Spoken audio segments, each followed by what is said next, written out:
जिस किसी ने भी क्रिकेट के ये मैचेस देखे होंगे उसे जिंदगी में कभी हार्ट अटैक नहीं आ सकता, क्योंकि ये मैचेस किसी हार्ट अटैक से कम नहीं थे। नंबर 6, साल 2020 में इंडिया और न्यूजीलैंड के बीच एक T20 मैच खेला गया। इस मैच में इंडिया ने पहले बैटिंग करी और 20 ओवर में 5 विकेट्स खोकर 179 रन बना दिए, लेकिन चेस करने आई न्यूजीलैंड ने भी इंडिया के बराबरी स्कोर बनाया, यानी कि 179, और इसके चलते ये मैच टाई हो गया। और अब हमें एक जबरदस्त सुपर ओवर ड्रामा देखने को मिलने वाला था। सुपर ओवर में पहले न्यूजीलैंड बैटिंग करती है और इंडिया के लिए ओवर डालने आते हैं जसप्रीत बुमराह, लेकिन मार्टिन गप्टिल और केन विलियमसन की जोड़ी ने इस सुपर ओवर में 17 रन जड़ दिए, जो कि सुपर ओवर के हिसाब से एक विनिंग टोटल था। इंडिया के लिए सुपर ओवर खेलने आए राहुल और रोहित शर्मा और बॉलिंग डालने के लिए टिम साउदी, और सुपर ओवर की पहली बॉल में रोहित शर्मा को लगभग वापस पवेलियन भेज ही दिया था, क्योंकि रोहित शर्मा 2 रन के लिए भागे, जबकि वहां दूसरा रन था ही नहीं। फील्डर ने थ्रो भी बिल्कुल सही किया, लेकिन कीपर बॉल को पकड़ नहीं पाया, नहीं तो रोहित शर्मा फ्रेम में भी नहीं होते। पहली बॉल में जीवनदान मिलने के बाद रोहित ने अगली बॉल पर सिंगल ले लिया और स्ट्राइक पर आ गए राहुल ने अपनी पहली बॉल पर ही चौका जड़ दिया और फिर सिंगल लेकर वापस रोहित शर्मा को स्ट्राइक पर भेज दिया, और अब चाहिए थे 2 गेंदों में 10 रन, यानी एक भी बॉल छूट जाती तो मैच वहीं खत्म हो जाता। लेकिन रोहित को हिटमैन ऐसे थोड़ी ना कहा जाता है। रोहित ने लास्ट की 2 गेंदों में 2 छक्के जड़ दिए और इंडिया ने सुपर ओवर के साथ इस मैच को भी जीत लिया।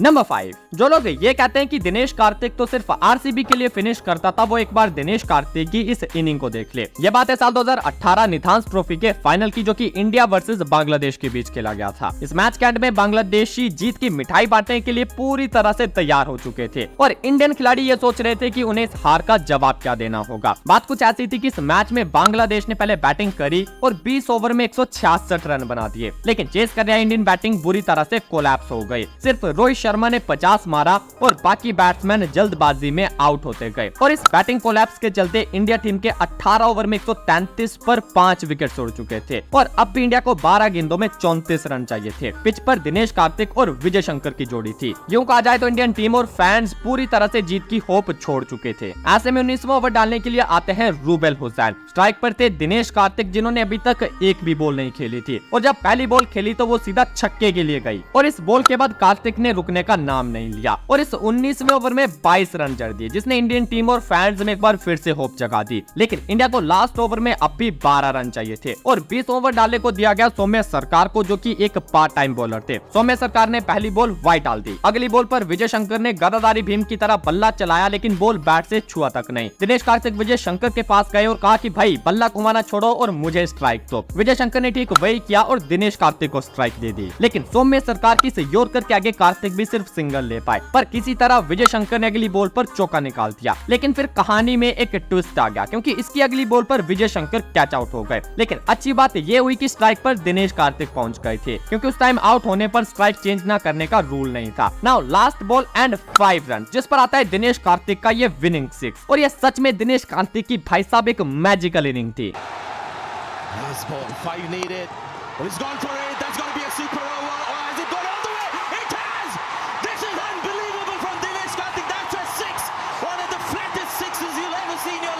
नंबर 4, इंडिया वर्सेस पाकिस्तान के आज तक मैंने जितने भी मैचेस देखे, ये मैच उस लिस्ट में टॉप पर है। इस मैच में आपको कई सारे हाई वोल्टेज मोमेंट्स देखने को मिलेंगे, लाइक मैच का पलड़ा एकदम से बदल जाना, खिलाड़ियों में हीट ऑफ द मोमेंट्स में हुई लड़ाइयां, फैंस के इमोशंस, प्लेयर्स का ईगो और celebrations, and at the end last ball finish. ये मैच किसी थ्रिलर मूवी से कम नहीं था, और ये मैच है एशिया कप 2010 का। इंडिया वर्सेस पाकिस्तान का ये मैच श्रीलंका के डैम्बुला स्टेडियम में खेला गया। पाकिस्तान ने टॉस जीता और फैसला किया बैटिंग करने का। ओपनर्स ने स्लो लेकिन संभली हुई शुरुआत करी और पहली विकेट के लिए 71 रन जोड़ दिए, जब हरभजन सिंह ने इमरान फाराद को स्लिप में आउट किया। इसके बाद सलमान बट और शोएब मलिक के बीच भी अच्छी पार्टनरशिप हुई और पाकिस्तान की दूसरी विकेट गिरी 144 के स्कोर पर, और सिर्फ 2 रन के बाद पाकिस्तान की तीसरी विकेट भी गिर गई, जब जडेजा के एफर्ट ने सलमान बट को 74 पर रन आउट कर दिया। इसके बाद पाकिस्तान के बाकी खिलाड़ी ज्यादा देर तक ग्राउंड पर टिक नहीं पाए और एक के बाद एक आउट होते चले गए, लेकिन शाहिद अफरीदी के ताबड़तोड़ 32 रन और कमरान कमरान अकमल की 50 के चलते पाकिस्तान जैसे तैसे 267 पर पहुंच गई। यानी कि अब इंडिया को 50 ओवर में 268 रन चाहिए थे और इस टारगेट को चेस करने के लिए उतरी वीरेंद्र सहवाग और गौतम गंभीर की जोड़ी और उनके सामने था शोएब अख्तर और मोहम्मद आमिर का फास्ट बॉलिंग अटैक। इंडिया के दोनों ओपनर्स इस अटैक के सामने स्ट्रगल करते नजर आए और इसी स्ट्रगल के बीच वीरेंद्र सहवाग 18 गेंदों में 3 रन बनाने के बाद इंजर्ड हो जाते हैं और फिर सुरेश रैना को उनकी जगह रनिंग के लिए आना पड़ता है। लेकिन सहवाग ज्यादा देर स्ट्रगल कर नहीं पाते और 32 गेंदों में सिर्फ 10 बनाकर आउट हो गए। अब ग्राउंड पर आए यंगस्टर विराट कोहली और 27 गेंदों में 18 रन बनाकर वो भी आउट हो गए और उनके बाद नंबर 4 पर बैटिंग के लिए आते हैं MS धोनी। अब ये दोनों सिंगल डबल करके इंडिया की बैटिंग को आगे ले गए और दोनों के बीच अच्छी पार्टनरशिप होने लगी और जब एक बार ये दोनों सेट हो गए तब बाउंड्रीज भी आने लगी और पाकिस्तान के खिलाड़ी इस पार्टनरशिप से इरिटेट होने लगे, जिसका रिजल्ट निकला कमरान अकमल और गौतम गंभीर की ये फाइट, जब कमरान अकमल फालतू में अपील करते हैं। अब इस फाइट ने पाकिस्तान की काफी हेल्प करी क्योंकि इस फाइट के बाद गौतम गंभीर एग्रेसिव खेलने के चक्कर में 83 के स्कोर पर बोल्ड हो गए और ये पार्टनरशिप टूटने के बाद इंडिया की बैटिंग एकदम से कोलैप्स हो गई क्योंकि रोहित शर्मा, MS धोनी और रविंद्र जडेजा ये तीनों सिर्फ 40 रन के अंदर आउट हो गए। अब इंडिया के 219 पर 6 विकेट उड़ चुके थे और जीत के लिए चाहिए थे 29 गेंदों में 49 रन। लेकिन दिक्कत ये थी कि इंडिया का सिर्फ एक प्रॉपर बैट्समैन क्रीज पर था जो कि सुरेश रैना थे और उनका साथ दे रहे थे हरभजन सिंह। बट इस मोमेंट पर भी रैना ने मैच को डीप ले जाने की जगह अटैकिंग इंटेंस से बैटिंग करी और भज्जी ने भी शोएब अख्तर को ये छक्का मारकर रैना का साथ दिया और इस काउंटर अटैक के चलते इंडिया जीत के करीब पहुंच गई थी क्योंकि लास्ट 12 गेंदों में सिर्फ 16 रन चाहिए थे। सेकंड लास्ट ओवर डालने आए शोएब अख्तर और इस ओवर में आ गए 9 रन और ओवर खत्म होने के बाद अख्तर ने भज्जी को स्लेजिंग शुरू कर दी। यह मामला इतना ज्यादा गर्मा गया कि इन दोनों ने पंजाबी में एक दूसरे को खूब गालियां बकी। Now cut to final over. Mohammad Amir की 6 गेंदें और बचे थे 7 रन और इस ओवर की दूसरी बॉल पर सुरेश रैना स्ट्राइक के चक्कर में रन आउट हो गए। अब 4 गेंदें और 6 रन। स्ट्राइक पर थे प्रवीण कुमार जो कि अपनी पहली बॉल पर 2 रन के लिए भाग गए और अगली बॉल पर प्रवीण कुमार ने सिंगल लेकर भज्जी को स्ट्राइक पर ला दिया। अब 2 गेंदों में चाहिए थे 3 run and Bhajji finish off in style क्योंकि आमिर की बॉल पर भज्जी ने छक्का मारकर इंडिया को यह मैच जितवा दिया था।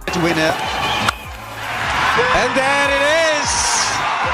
Harbhajan Singh has done it for India.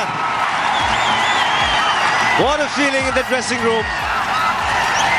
और मैच के बाद जो उनका सेलिब्रेशन था वो तो भाई और भी ज्यादा थ्रिलर था। एक शेर की तरह चौड़ी छाती करके भज्जी शोएब अख्तर को घूरते हैं और अख्तर भी उन्हें बाहर जाने के लिए कहते हैं। भाई सच बताऊं तो ये मैच अपनी high intensity, ups and down और इमोशंस के लिए हमेशा टॉप पर रहेगा। नंबर 3 अगेन हम एक और इंडिया वर्सेस पाकिस्तान का मैच देखेंगे जिसने लास्ट ओवर तक सस्पेंस बनाकर रखा। कभी लग रहा था कि इंडिया जीत जाएगी और कभी लग रहा था पाकिस्तान। ये मैच है 2014 एशिया कप का जो कि मीरपुर में खेला गया। इंडिया ने पहले बैटिंग करी और 50 ओवर में 245 रन बना दिए जिसमें रोहित शर्मा, अंबाती रायडू और जडेजा की 50s आती हैं। अब चेस की बारी आई जिसमें पाकिस्तान के ओपनर्स ने ताबड़तोड़ शुरुआत करी और पहले विकेट के लिए 11 ओवर में 71 रन जोड़ दिए और ये पहली विकेट ली अश्विन ने। इस विकेट के बाद अश्विन और मिश्रा जी की जोड़ी का जादू चला और 113 पर पाकिस्तान के 4 खिलाड़ी आउट हो गए। अब क्रीज पर थी मोहम्मद हफीज और शोएब मकसूद की जोड़ी और इन दोनों ने इस ओडीआई मैच को टेस्ट की तरह खेलना शुरू कर दिया। हालांकि इन दोनों की पार्टनरशिप अच्छी हुई लेकिन ये दोनों काफी ज्यादा डॉट गेंदें खेल गए। मोहम्मद हफीज ने 117 गेंदों में 75 रन बनाए और शोएब मकसूद ने 53 गेंदें ली 38 रन बनाने के लिए। लेकिन फिर भी इस पार्टनरशिप ने पाकिस्तान को मैच में बराबरी पर ला दिया था। जब ये दोनों आउट हुए तब पाकिस्तान का स्कोर 6 विकेट पर 203 रन हो चुका था और ओवर्स हो चुके थे 45, यानी कि पाकिस्तान को लास्ट के 5 ओवर्स में 40 रन चाहिए थे। और यहाँ से शुरू हुई शाहिद अफरीदी की विस्फोटक बल्लेबाजी। अफरीदी ने एक के बाद एक बाउंड्रीज मारना शुरू कर दी और इस ताबड़तोड़ बैटिंग के चलते पाकिस्तान को लास्ट 12 गेंदों में सिर्फ 13 रन चाहिए थे और उनकी 4 विकेट्स बाकी थी। लेकिन 49वां ओवर डाले आए भुवनेश्वर कुमार जिन्होंने इस मैच को एक बार फिर से इंडिया के फेवर में ला दिया। इस ओवर में भुवी ने सिर्फ 3 रन दिए और 2 खिलाड़ियों को आउट कर दिया। अपारी का लास्ट ओवर था जिसमें 10 रन बचे थे और ये ओवर दिया गया अश्विन को। अश्विन ने पहली बॉल पर सईद अजमल को बोल्ड कर दिया जिससे पाकिस्तान के 9 खिलाड़ी अब पेविलियन जा चुके थे। शाहिद अफरीदी अभी भी क्रीज पर थे लेकिन स्ट्राइक पर नहीं। लास्ट खिलाड़ी जो बैटिंग के लिए आए वो थे जुनेद खान जिन्होंने पहली बॉल पर सिंगल लेकर शाहिद अफरीदी को स्ट्राइक पर ला दिया। अब 4 गेंदें और 9 रन। अश्विन ने स्टंप्स को टारगेट करा लेकिन अफरीदी ने स्टंप से हटकर इस बॉल को ऑफ साइड के ऊपर से मार दिया और बॉल गया सीधा छक्के के लिए। अब 3 गेंदें और 3 रन। अश्विन ने इस बार अफरीदी को फॉलो करा लेकिन अफरीदी ने फिर से बॉल को हवा में खेल दिया। जिस तरह से बॉल हवा में ऊपर गई थी सबको लग रहा था कि शायद बॉल किसी खिलाड़ी के हाथ में जा सकता है, लेकिन बॉल जाती है एक बार फिर से बाउंड्री के बाहर और शाहिद अफरीदी के ये 2 लगातार छक्के इस मैच में पाकिस्तान को जीत दिला देते हैं।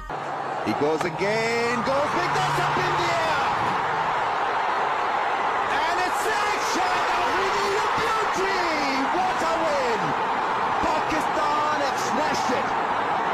नंबर 2, ये एक ऐसा मैच था जिसने हर एक क्रिकेट फैन को इमोशनल कर दिया था। भले आप किसी भी टीम को फॉलो करते होंगे, लेकिन ये मैच आपके अंदर भी एक इमोशन को ट्रिगर जरूर करेगा। 2015 वर्ल्ड कप का first semifinal, New Zealand versus south Africa. South Africa पहले बैटिंग करती है पर शुरुआत अच्छी नहीं रहती, लेकिन फैफ और कैप्टन डिविलियर्स के बीच हुई 100 रन की पार्टनरशिप स्कोर को काफी आगे ले गई। लेकिन बीच में बारिश शुरू हो गई, जिसकी वजह से 50 ओवर का ये मैच 43 ओवर्स का कर दिया गया और एंड में डेविड मिलर के 18 गेंदों में 49 रन ने साउथ अफ्रीका का स्कोर 43 ओवर में 281 पहुंचा दिया। अब क्योंकि साउथ अफ्रीका के डेथ ओवर्स कट गए थे, तो डकवर्थ लुइस के अकॉर्डिंग साउथ अफ्रीका के स्कोर में एक्स्ट्रा रन ऐड किए गए और न्यूजीलैंड को 43 ओवर्स में अब 281 की जगह 298 रन का टारगेट चेज करना था। इस रन चेज की शुरुआत ब्रैंडन मैकलम ने बेसबॉल तरीके से करी और सिर्फ 6 ओवर में पहली विकेट के लिए 71 रन की पार्टनरशिप कर दी। पहली विकेट मैकलम की गिरी, जिन्होंने सिर्फ 26 गेंदों में 59 रन बना दिए थे। मैकलम के बाद विलियमसन भी सिर्फ 6 रन बनाकर आउट हो जाते हैं। फिर इसके बाद मार्टिन गप्टिल और रॉस टेलर के बीच एक छोटी सी साझेदारी हुई, लेकिन ये दोनों भी एक साथ आउट हो गए और न्यूजीलैंड का स्कोर 149 पर 4 विकेट्स हो गया। बट फिर यहाँ से हुई कोरी एंडरसन और ग्रांट एलियट के बीच 100 रनों की पार्टनरशिप, जो कि न्यूजीलैंड को इस मैच में आगे ले गई। और जब कोरी एंडरसन आउट हुए, तब न्यूजीलैंड का स्कोर हो चुका था 38 ओवर में 252। Now cut to final over. New Zealand को चाहिए थे 6 गेंदों में 12 रन। ओवर था डेल स्टेन का और बैटिंग पर थे ग्रांट एलियट और डैनियल विटोरी। अब इस लास्ट ओवर से पहले इस मैच में कुछ ऐसी गलतियां हुई जिसकी वजह से साउथ अफ्रीका इस जीते हुए मैच में पिछड़ गई। पहली गलती कोरी एंडरसन का रन आउट, जो कि एबी डिविलियर्स ने मिस कर दिया। 32वें ओवर में ग्रांट एलियट के शॉट पर कोरी एंडरसन रन के लिए भाग गए, लेकिन बॉल फील्डर के हाथ में था और कोरी एंडरसन को आधी पिच से वापस जाना पड़ा। फील्डर ने परफेक्टली थ्रो किया, लेकिन एबी डिविलियर्स बॉल पिक नहीं कर पाते और बिना बॉल के स्टंप्स उड़ा देते हैं। और इस मोमेंट पर कोरी एंडरसन सिर्फ 33 के स्कोर पर थे और जब एंडरसन आउट हुए तब उनका स्कोर था 58। सेकंड मिस्टेक है ग्रांट एलियट का मिस्ड रन आउट। जब 40वें ओवर में एलियट 2 रन के लिए भागे तो विकेट कीपर क्विंटन डिकॉक से ये रन आउट मिस हो गया। अब तीसरी और सबसे बड़ी गलती ग्रांट एलियट का ये कैच। जब 7 गेंदों में 14 रन चाहिए थे और इस आसान से कैच को 2 खिलाड़ियों ने पकड़ने की कोशिश करी, लेकिन पकड़ कोई नहीं पाया। अब इन गलतियों का नुकसान ये हुआ कि न्यूजीलैंड इस मैच को जीत गई। सेकंड लास्ट बॉल पर ग्रांट एलियट ने यह छक्का मारकर न्यूजीलैंड को फाइनल में पहुंचा दिया।